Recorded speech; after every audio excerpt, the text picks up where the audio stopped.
चार नवंबर 2024 का दिन जब पौड़ी गढ़वाल से यूपी 12 PA 0061 नंबर की एक केमू बस सुबह के करीब 6:30 बजे रामनगर के लिए रवाना होती है।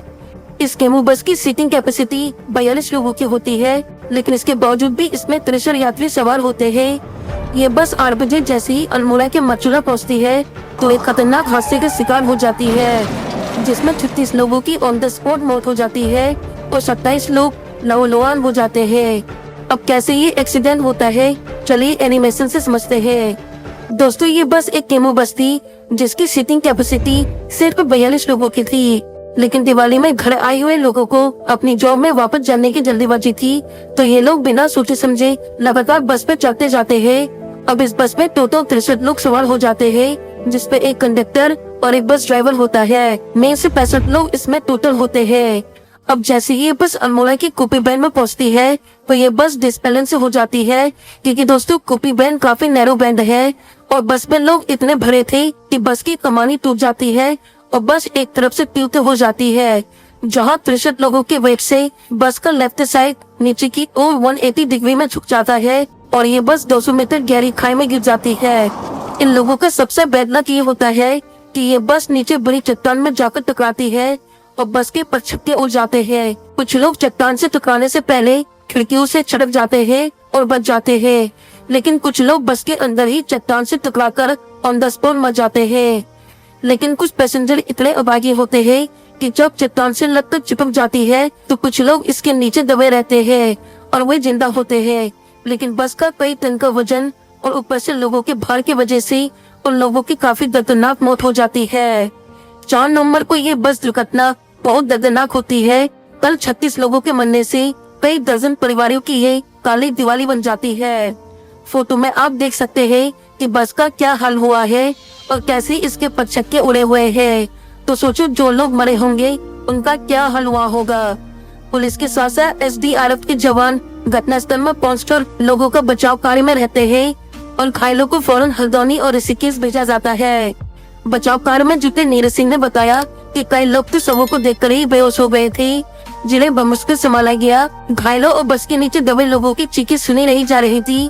कतर मशीन के इंतजार में बेबस होकर उनकी करार सुनकर बस दिलासा ही दिया जा रहा था कि सभी को सुरक्षित निकाला जाएगा। घटनास्थल पर शव बिखरे पड़े थे और इधर उधर लहूलुहान हालत में घायल करा रहे थे। इन्हें देखकर लोकल के लोगों की रूहें भी काबू थी। सामान्य जन तो अपनी आंखों से आंसू ही नहीं रोक पा रहे थे, वही कई अधिकारी भी रुआ से नजर आए। हर कोई यही कह रहा था कि भगवान आखिर इतने बेकसूरों को किस बात की सजा दी। तो मैं तो घर में थी, तब का फोन आया कि वहाँ से कोई गाड़ी गिर गई, तब मैं आई। तो मेरा बेटा बचा अरे ये पुल हो जाना थे और मुझे ऐसे लगा कि मैं तो फ्रंट में बैठा था तो कुछ इस बिल्डिंग के कुछ ज्यादा लग रहे थे। अरे उसका ब्रेक फेल हुआ या पता तो कुछ आवाज सी आई धड़ाम से और बस कंट्रोल से बाहर हो गई ड्राइवर से।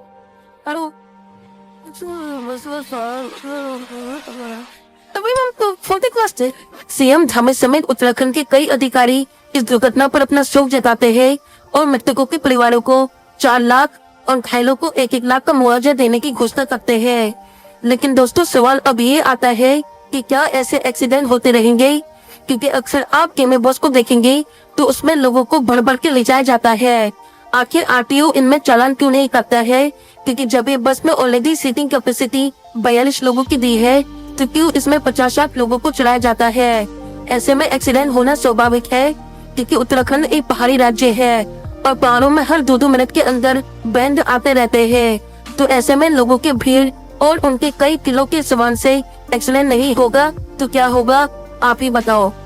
इस वीडियो को आप इतना शेयर करें कि लोगों की आंखें खुल सके और वो खुद जजमेंट ले सके कि जब बस ऑलरेडी इतने लोगों से भरी है तो उस पर ना ही बैठे, और जब ये बस सही जगह में पहुंचे तो RTO बस की चेकिंग करके तुरंत इनका चालान काटकर बस का लाइसेंस कैंसिल करे, क्योंकि ये कंडक्टर या ड्राइवर लोग चंद पैसों के लालच में अपनी जान के साथ साथ दूसरों की जान भी खतरे में डाल देते हैं।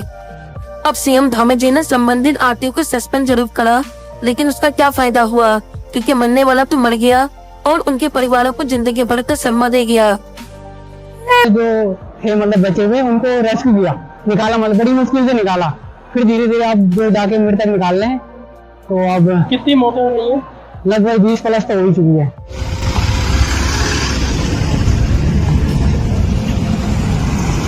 इसलिए अंत में मैं सिर्फ यही कहना चाहूंगा कि बस ये टैक्सी ओवरलोडिंग को आरटीओ ने बैन कर देना चाहिए और जो सिटी मानक है उसी बेस पर लोगों को बैठाना चाहिए।